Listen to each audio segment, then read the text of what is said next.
take a cab, right? And let me just get this out of the way, guys. If you use Uber, you're not a commuter. Because in Uber, you never feel rejection face to face.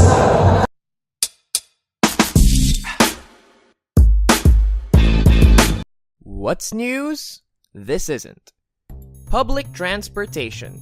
A system so broken and inconvenient, I've literally built a career off of bitching about it. Public transportation has come to the forefront recently after the growing tensions between the Land Transportation Franchising and Regulatory Board, or LTFRB, and transport network vehicle services like Uber and Grab have made news. Simula sa susunod na linggo, huhulihin na raw ang mga tauhan ng LTFRB o ng Land Transportation Franchising and Regulatory Board ang mga driver ng Grab at Uber na colorum at yung mga walang provisional authority na bumiyahe. This would potentially cripple Grab and Uber services far worse than your shitty 3G connection. When the LTFRB released this order, only 3,600 of the roughly 56,000 Grab and Uber drivers had the proper documentation to operate legally. That's only about 6%. 6%! The only other industry where 6% of the workers are legal is public governments. Political burn!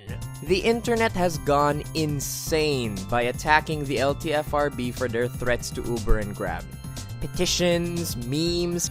The only thing missing is an auto-tune remix. He's climbing in your windows, he's snatching your people up. Both parties have been throwing shade at each other, with officials of the LTFRB calling it a mess that Uber and Grab made.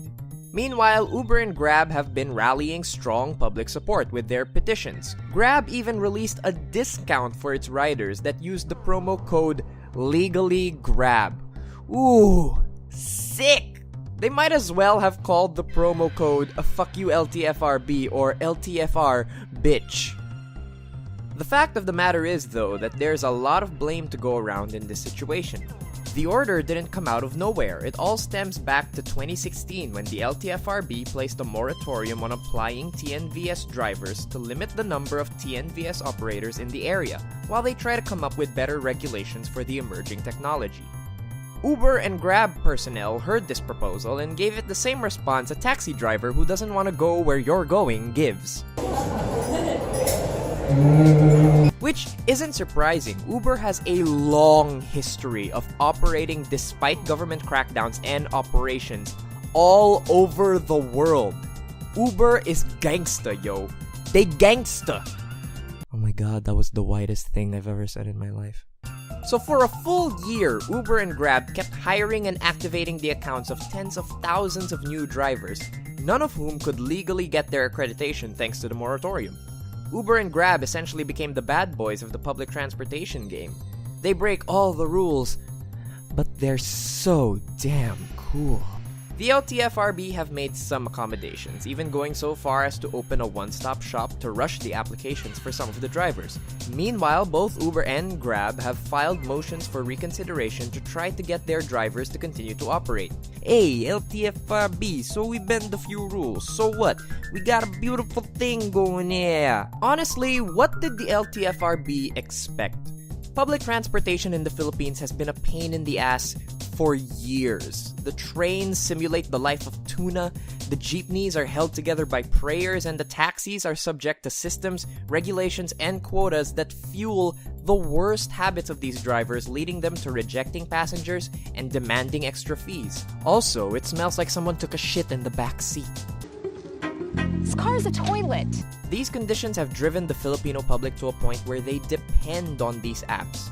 Cracking down on them and crippling these services only helps to condemn the public as a whole to inefficient, literally broken systems of travel where they might get attacked by a katana sword. Oh my god! How did that actually happen? Who is carrying a katana? Times are hard when even Kenji Himura has to take a job as a taxi driver.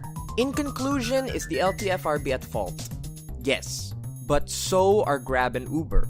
This isn't a 1990s Disney movie where the morality is black and white. It's more of a Pixar movie like Inside Out. Uber and Grab are joy, keeping us comfortable and happy. The LTFRB are sadness, total bummer, don't move a lot, but in the end, necessary to keep the whole system running. Both need to do their jobs properly for the transportation system to thrive. Without them, we'll just be fearful for our safety in transit, disgusted at the incompetence, and Krakatoa levels of angry and pissed off when the driver asks for another 50 pesos. Hey everybody, thanks for watching this episode of What's News. If you like what you see, be sure to like me on facebook.com/thejosephmontecillo. And also, if you want to see me performing some live stand-up comedy, like us on facebook.com/comedycartel to see when you can catch me on a show. Don't forget to like this video, share it, and subscribe to the YouTube channel. Thanks for watching and have a good one.